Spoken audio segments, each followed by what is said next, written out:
Hello everyone. Today we are going to continue with our quick revision series of History Chapter 1 The Rise of Nationalism in Europe.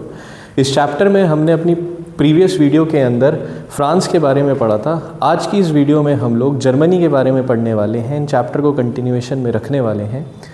Germany की शुरुआत करने से पहले हम लोग ये देखेंगे कि कौन से टाइम पीरियड में जर्मनी के बारे में इस चैप्टर के अंदर बात हो रखी है। तो अगर पिछली प्रीवियस वीडियो में मैंने बताया था कि इस चैप्टर को I have divided into 4 time periods, तो वो कौन कौन से टाइम पीरियड्स हैं मैं एक बार फिर से बता देता हूँ। बिफोर 1815 यानी कि 1815 से पहले इस चैप्टर के अंदर जो जो बातें हुई हैं जिस कंट्री के बारे में, जो जो इंपॉर्टेंट कंट्रीज़ हैं, that we are going to cover. Then 1815 to 1830 ये सेकेंड फेज़ है, this is the first phase, this is the second phase. इसके बाद 1830 to 1848 this is the third time phase and then after 1848 ये है fourth time phase जिस तरीके से मैंने चैप्टर को डिवाइड कर रखा है। तो जर्मनी की अगर हम लोग बात करें तो जर्मनी के बारे में before 1815 nothing has been given. 1815 से 1830 के बीच में भी कुछ नहीं दे रखा है। तो जर्मनी के बारे में जो हम बात करेंगे वो हम इन 2 हेडिंग्स में बात करने वाले हैं। तो इन 2 टाइम पीरियड्स के अंदर ही German speaking region and unification of Germany के बारे में बात हो रखी है। तो सबसे पहले अगर हम लोग देखें यहाँ पे 1830 से 1848 के बीच में जर्मनी में क्या, जर्मन स्पीकिंग, उस समय जर्मनी तो बना नहीं था, तो जर्मन स्पीकिंग रीजन के अंदर क्या घटनाक्रम चल रहा था। नेशनलिज्म की स्पिरिट, नेशनलिज्म की जो एक हवा चल रही थी यूरोपियन कंट्रीज़ के अंदर, उसका क्या effect in German speaking region के अंदर पड़ता है, उसे हम लोग देख लेते हैं। तो in 1833 in German speaking confederation of 39 states a merchant going from Hamburg to Nuremberg had to go through 11 custom gates and had to pay a tax of 5% on each custom gate. Moreover, L was the measurement of cloth which was different for different regions. अब इस passage को समझने से पहले एक बार German speaking reason का map देख लेते हैं। Before the unification of Germany एक बार मैप देख लेते हैं कि यूनिफिकेशन से पहले जर्मन स्पीकिंग रीजन किस प्रकार से दिखता था।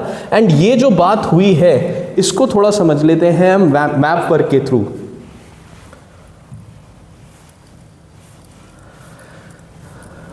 This here is the map of the German speaking region before unification. Unification से पहले का मैप है ये।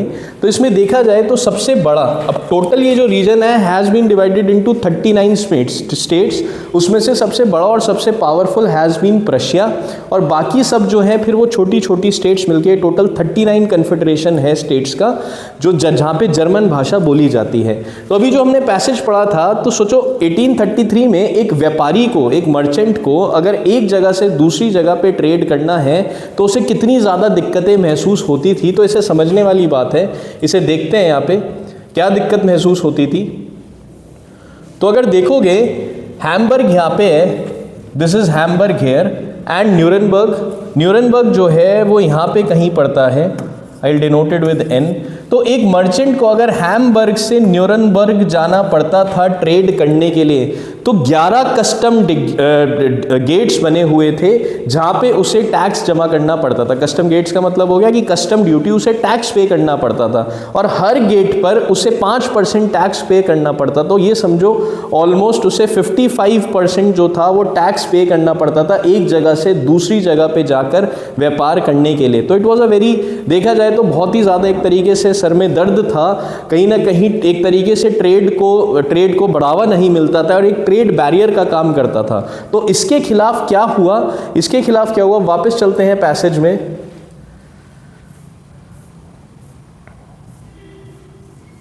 To overcome this problem A customs union known as Zollverein was formed in 1834. ये अंडरलाइन करना, ये याद करना बहुत ज़्यादा ज़रूरी है। Zollverein इंपॉर्टेंट है, पूछ लिया जाता है, स्पेशली 2 मार्क्स 3 मार्क्स में क्वेश्चन पूछ लिया जाता है। तो 1834 में एक कस्टम यूनियन बनती है, एक ट्रेड यूनियन बनती है, और ये ट्रेड यूनियन बनाने के पीछे इनिशिएटिव कौन लेता है, प्रशिया लेता है, और उस ट्रेड यूनियन का नाम था Zollverein। It was formed by the initiative of Prussia. Trade barriers were removed. पहला पॉइंट याद रखने वाला, पहला पॉइंट क्या है इसके अंदर याद रखने वाला, कि भैया ट्रेड बैरियर्स जो थे उन्हें हटा दिया गया। अंडरलाइन कर लेते हैं। एक तो ज़ोल्वरिन प्रशिया ने स्टार्ट करा। पहला point, trade barriers were removed. तो हमने अभी देखा था कि भैया person has to go through 11 gates, तो इन्हें खत्म कर दिया गया ट्रेड बैरियर्स को। अब जहां से आप शुरुआत कर रहे हो और जहां पे आप एंड कर रहे हो, दो जगह पे ही आपका टैक्स काटा जाएगा। And number of currencies were reduced from over 30 to 2 number of currencies. अब सोचो, आपको एक जगह से दूसरी जगह जाना होता था तो आपको करेंसी एक्सचेंज भी करवानी पड़ती थी, तो कितना टाइम वेस्ट है, कितना ज़्यादा हसल को आपको hustle you had to go through ये पूरा का पूरा ट्रेड करने के लिए। तो करेंसीज भी 30 से सिर्फ 2 कर दी गई। Railway lines were also constructed, ये सेकेंड पॉइंट हो गया। रेलवे लाइंस बनाई गई जिससे क्या हुआ कि ये जो 39 स्टेट्स थी इनके बीच में कनेक्टिविटी बेहतर हो सके। Thus these came as a major step towards fostering the spirit of nationalism। अब इससे नेशनलिज्म की भावना का क्या मतलब है, क्या रिलेशन है, इसे समझ लेते हैं। अंग्रेज हमारे देश पर आए, वो 2 काम करके चले गए जिससे हमारा देश जुड़ गया। एक तो ये कि उन्होंने पूरे भारत को रेलवे लाइन से जोड़ा 1800 के अंदर, टेलीग्राफ लाइन से जोड़ा। दूसरा, एक कॉमन लैंग्वेज दे गए, इंग्लिश भाषा छोड़ के चले गए कि जिससे भैया नॉर्थ वाला साउथ के साथ कम्युनिकेट कर सके, ईस्ट वाला वेस्ट के साथ कम्युनिकेट कर सके। कि रेलवे लाइन से भारत का जुड़ना और ट्रेड और लैंग्वेज और कम्युनिकेशन का बेहतर होना भारत के अंदर अंग्रेजों के टाइम पीरियड में, इसी वजह से भारत के अंदर नेशनलिज्म की जो भावना थी वो बढ़ पाई। सेम घटना यहाँ पे भी घटी। सेम यहाँ पे भी जो ये 39 स्टेट्स अपने आप में आपस में अलग अलग थे, इन्हें कहीं ना कहीं ये रेलवे लाइन ने जोड़ दिया, कहीं ना कहीं ये जो ट्रेड यूनियन बनी इसने आपस में जोड़ दिया।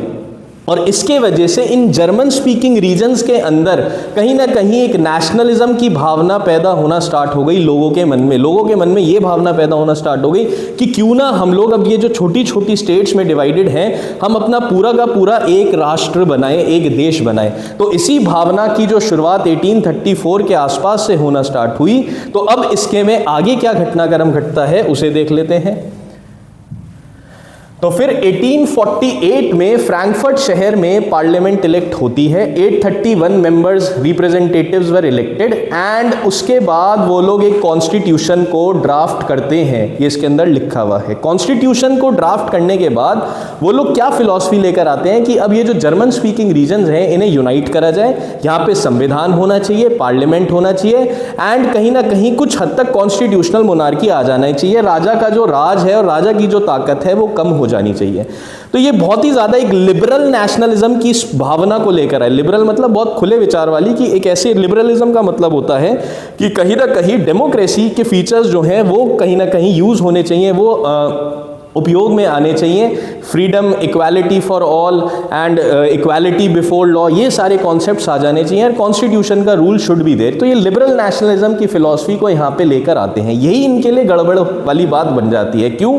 क्योंकि इस टाइम पीरियड में जो राजा था प्रशिया का एंड अदर जो 39 स्टेट्स के जो राजा थे वो लोग इसके खिलाफ खड़े हो जाते हैं, ओपोजिशन इसका कर देते हैं। सेम जो वहाँ पे बड़े जमींदार थे, बड़े लैंडलॉर्ड्स थे जिन्हें जंकर्स बोला जाता था, बड़े लैंड ओनर्स को वहाँ पे जंकर्स बोला जाता, तो ये लोग भी इसका ऑपोजिशन कर देते हैं। मोस्टली इस पार्लियामेंट से जो लोग एसोसिएटेड थे वो मिडिल क्लास एसोसिएटेड थी। लेबर एंड विमेन को इन्होंने एज सच अपनी पार्लियामेंट में रिप्रेजेंटेशन नहीं दिया। Working class as well as women को भी इन्होंने अपनी पार्लियामेंट के अंदर सिर्फ एक ऑब्जर्वर के तौर पे बुला रखा था। तो सारे लोग भी इन लोगों के साथ नहीं जुड़ पाए। इसी वजह से 1848 में जर्मन यूनिफिकेशन का जो प्लान बनता है यहाँ पे वो कंप्लीटली फेल हो जाता है और जर्मन यूनिफिकेशन 1848 के अंदर नहीं हो पाता। तो इसके अंदर ये देखना बहुत ज्यादा जरूरी है कि क्या घटनाक्रम हुआ, कौन लोग इन्वॉल्व थे इस यूनिफिकेशन को रोकने के पीछे। तो प्रशिया इसके अंदर इन्वॉल्व था together with other states and the reason behind it was कि ये जो किंग ऑफ प्रशिया वगैरह थे ये लोग अभी भी ऑर्थोडॉक्स सोच के साथ ही थे। ये लोग नहीं चाहते थे कि भैया इनकी ताकत जो है वो किसी भी हाल के अंदर कम हो। आगे आ जाते हैं। आफ्टर 1848, ये लास्ट पार्ट है। अब 1848 में यूनिफिकेशन का जो प्लान होता है जर्मनी का वो कहीं ना कहीं वो यूनिफिकेशन हो नहीं पाता। तो 1848 के बाद क्या घटनाक्रम हुआ कि अब जर्मनी का यूनिफिकेशन का जो प्रोसेस है वो चालू हो जाता है। तो पहली चीज, ऑटो वन बिस्मार्क 1860s में वॉटो वन बिस्मार्क जो था वो चांसलर बनता है जर्मनी प्रशिया का, वो प्राइम मिनिस्टर बन जाता है। And he was a very strong hearted fellow इसे, and he followed a policy of iron and blood. And कहीं ना कहीं इसे पता था इसके अंदर एक नेशनलिज्म की भावना थी, एंड साथ ही साथ वो नेशनलिज्म की भावना इतनी ज़्यादा थी कि ये सारी जर्मन स्पीकिंग रीजन्स को एक साथ यूनाइट करना चाह रहा था। तो auto von Bismarck with the help of Prussian army and bureaucracy took on the leadership of the movement for national unification. तो वही प्रशिया जिसने 1848 में यूनिफिकेशन का बहिष्कार करा, वही प्रशिया आज सबसे आगे लीड पर आ जाता है और जर्मन यूनिफिकेशन को इनिशिएट कर देता है। क्यों? क्योंकि ऑटो वन बिस्मार्क जो यूनिफिकेशन का प्रोसेस और प्लान लेकर आ रहा था उसमें राजा की ताकत कम नहीं हो रही थी। तो राजा ने भी साथ दिया, फौज ने भी साथ दिया, ब्यूरोक्रेसी ने भी साथ दी। तो auto von Bismarck was a very astute leader, was a very diplomatic leader. तो जहां पे डिप्लोमेसी का इस्तेमाल करना था वहां पे उसने डिप्लोमेसी का इस्तेमाल करा। जहां पे उसे लगा कि डिप्लोमेसी से काम नहीं होगा, युद्ध करके हमें ताकत को हासिल करना पड़ेगा, तो उसने युद्ध करने में भी वो पीछे नहीं रहा। 3 wars over 7 years against Austria, Denmark, France ended in Prussian victory and completed the process of unification। तो भैया 3 युद्ध ये लड़ता है इन 3 देशों के साथ, तीनों युद्ध को जीतता है, प्रशियन आर्मी जीतती है। इससे इनका यूरोप के अंदर डोमिनेंस आ जाता है, ये पावरफुल घोषित हो जाते हैं, और उसके बाद इनका यूनिफिकेशन का जो सपना होता है फाइनली 1871 में पूरा हो जाता है। थोड़ा इसे मैप में समझ भी लेते हैं। ये मैप मैंने अभी दिखाया था बिफोर यूनिफिकेशन। अब ये जो मैप है ये 1871 के यूनिफिकेशन के बाद है। देखो यहाँ पे ये आ जाता है Austrian empire, this here is, एक बार मैप में समझ लेते हैं।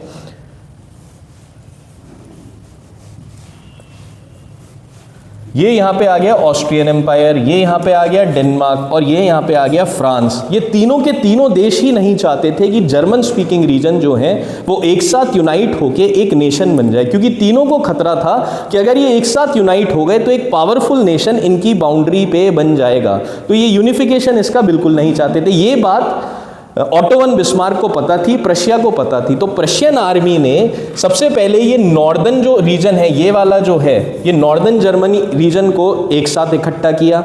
इन्होंने सबसे पहले डेनमार्क को हराया, उसके बाद इन्होंने ऑस्ट्रिया को हराया, एंड फाइनली फिर ये फ्रांस को हराते हैं। 1871 में फ्रांस को हरा के फ्रांस के ये जो 2 रीजन हैं इन्हें भी अपने कब्जे में ले लेते हैं, एंड वर्सलीज के पैलेस में जाके अपने राजा का ये लोग कोरोनेशन करते हैं। ये 1870, अब सोचो घटनाक्रम इतिहास के अंदर कैसे चलता है।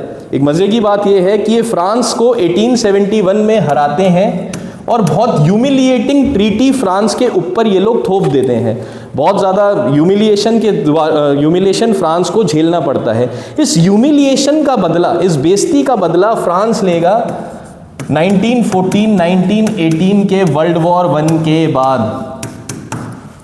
वर्ल्ड वॉर 1 में जब जर्मनी हारेगा फ्रांस, ब्रिटेन वगैरह से, तब फ्रांस इनके ऊपर ह्यूमिलिएटिंग ट्रीटी जर्मनी के ऊपर डालता है और अपनी 1871 का जो उसे लॉस झेलना पड़ता है उसका बदला लेता है जर्मनी से 1918 के बाद।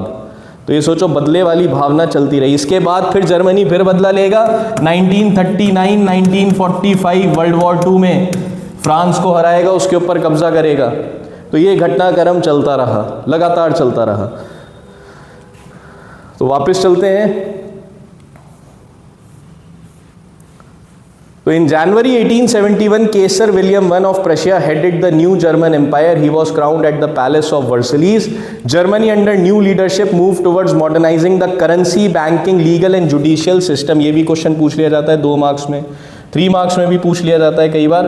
तो इसे भी देखना बहुत ज़्यादा ज़रूरी है कि जब 1871 में जर्मन यूनिफिकेशन कंप्लीट हो जाता है तो उसके बाद क्या चेंजेस लेकर आते हैं। वो जर्मनी को मॉडर्नाइज करना चालू कर देते हैं, नई करेंसी लेकर आते हैं, बैंकिंग सिस्टम में चेंजेस लाते हैं, लीगल एंड जुडिशियल सिस्टम में भी चेंजेस लेकर आते हैं।